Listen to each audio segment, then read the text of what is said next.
অনেক থানার প্রশাসন যোগ সাজস করে ব্যবসায়ী, দখলবাজ, চাঁদাবাজ এবং মাদক ব্যবসায়ীদের সাথে যোগ সাজস হয়ে একাকার হয়ে কাজ করছেন। আমরা আপনাদেরকে স্পষ্টভাবে বলতে চাই, আপনারা ভালো হয়ে যান। যদি ভালো না হন, আমরা আপনাদের বিরুদ্ধে আইনগত ব্যবস্থা নিব। বিদেশে বেগমপাড়া তৈরি করেছেন, কিন্তু ঢাকা ৬-এর মানুষের উন্নয়ন করতে ব্যর্থ হয়েছেন।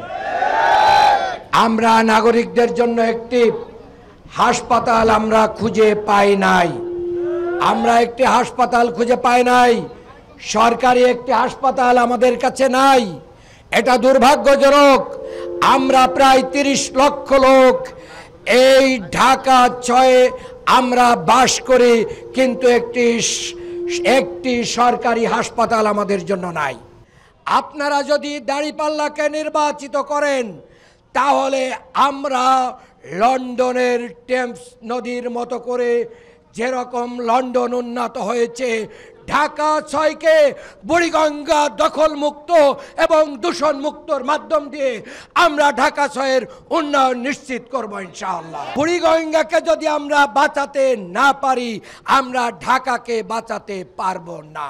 এই বুড়িগঙ্গা এবং এই ঢাকা ৬-এর ভিতরে ব্যাপক ভিত্তিক চাঁদাবাজি হয়। আমরা আজকের এই কর্মসূচির মাধ্যম দিয়ে চাঁদাবাজদেরকে আমরা রেড কার্ড দেখাতে চাই। আমরা দখলবাজদেরকে না বলতে চাই। আজকের এই মানববন্ধন থেকে আমি সরকারের কাছে দাবি জানাচ্ছি, অবিলম্বে জুলাই সনদের আইনি ব্যবস্থা করতে হবে।